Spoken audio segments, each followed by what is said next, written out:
नमस्कार दोस्तों, स्वागत है आपका हमारे चैनल पर। आज हम एक ऐसे सफर पर निकलेंगे जो हमें भारत के गौरवशाली अतीत से रूबरू कराएगा। जी हां, आज हम आपको भारत के इतिहास के 5 अद्भुत तथ्यों के बारे में बताएंगे। ऐसे तथ्य जो आपको आश्चर्यचकित कर देंगे, आपको सोचने पर मजबूर कर देंगे। तो तैयार हैं आप? तो चलिए शुरू करते हैं। दोस्तों, क्या आप जानते हैं कि हजारों साल पहले जब दुनिया के कई हिस्से विकास की सीढ़ी चढ़ा रहे थे, तब भारत में एक सभ्यता अपने चरम पर थी? जी हां, मैं बात कर रहा हूं सिंधु घाटी सभ्यता की और उस सभ्यता के महानगर मोहनजोदड़ो की। मोहनजोदड़ो सिंधु घाटी सभ्यता का प्रमुख शहर था, जिसे लगभग 2500 साल पहले बसाया गया था। यह शहर अपनी उत्कृष्ट नगर योजना के लिए जाना जाता है। चौड़ी सड़कें, पक्के मकान और सुनियोजित नाली व्यवस्था, यह सब उस समय की उन्नति का प्रमाण है। यह सोचने पर मजबूर करता है कि यह सभ्यता इतनी उन्नत कैसे थी और अचानक इसका अंत कैसे हो गया। यह सवाल आज भी इतिहासकारों के लिए एक रहस्य बना हुआ है। सम्राट अशोक एक ऐसा नाम जो इतिहास के पन्नों में सुनहरे अक्षरों में लिखा हुआ है। लेकिन क्या आप जानते हैं कि अशोक महान बनने से पहले चंड अशोक कहलाते थे? जी हां, सम्राट अशोक ने अपने शासनकाल के शुरुआती दिनों में कई युद्ध लड़े और अपने साम्राज्य का विस्तार किया। लेकिन 261 ईसा पूर्व में लड़ा गया कलिंग युद्ध उनके जीवन का एक महत्वपूर्ण मोड़ साबित हुआ।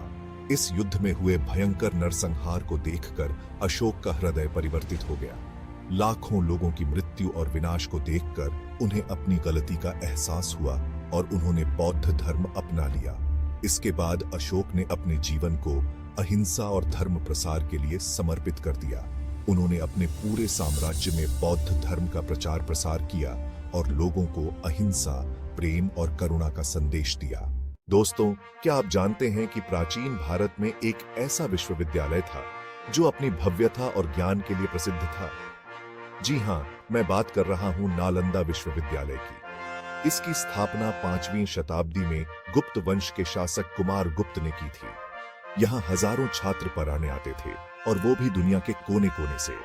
नालंदा में धर्म, दर्शन, खगोल विज्ञान, गणित, चिकित्सा और कला की शिक्षा दी जाती थी। यहाँ एक विशाल पुस्तकालय भी था जिसमें लाखों पुस्तकें और पांडुलिपियां थीं। 1857 का साल भारतीय इतिहास में एक महत्वपूर्ण मोड़ लेकर आया। इस साल एक ऐसी चिंगारी भड़की जिसने आगे चलकर एक विशाल अग्निकांड का रूप ले लिया। जी हां, मैं बात कर रहा हूं 1857 के विद्रोह की, जिसे सिपाही विद्रोह भी कहा जाता है। यह विद्रोह, जो शुरुआत में मेरठ में कुछ सिपाहियों द्वारा की गई बगावत से शुरू हुआ था, देखते ही देखते पूरे उत्तर भारत में फैल गया। इस विद्रोह का कारण था अंग्रेजों की दमनकारी नीतियां, धार्मिक भावनाओं का अपमान और भारतीयों का आर्थिक शोषण। हालांकि यह विद्रोह अंग्रेजों द्वारा क्रूरतापूर्वक कुचल दिया गया, लेकिन इसने भारतीयों के मन में स्वतंत्रता की ललमा जगा दी। 1857 का विद्रोह भारतीय स्वतंत्रता संग्राम का प्रथम युद्ध माना जाता है। इस विद्रोह ने अंग्रेजी शासन को भारत की जनता के आक्रोश का एहसास कराया और स्वतंत्रता की लड़ाई की नींव रखी।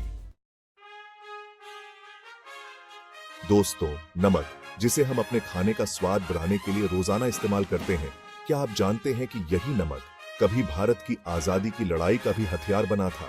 जी हां, मैं बात कर रहा हूं महात्मा गांधी द्वारा चलाए गए नमक सत्याग्रह और ऐतिहासिक दांडी मार्च की।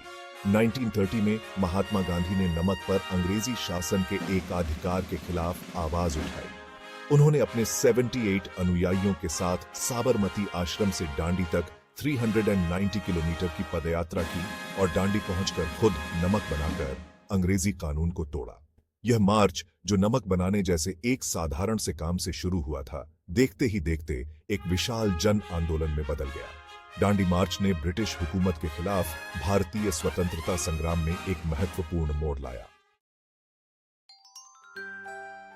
दोस्तों, यह थे भारत के इतिहास के कुछ अद्भुत तथ्य।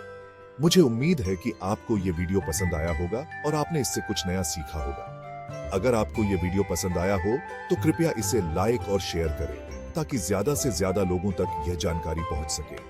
हमारे चैनल को सब्सक्राइब करना न भूलें ताकि आप हमारे आगामी वीडियो को मिस न करें। हम आपके लिए ऐसे ही रोचक और ज्ञानवर्धक वीडियो लेकर आते रहेंगे। अगले वीडियो में हम भारतीय इतिहास के और भी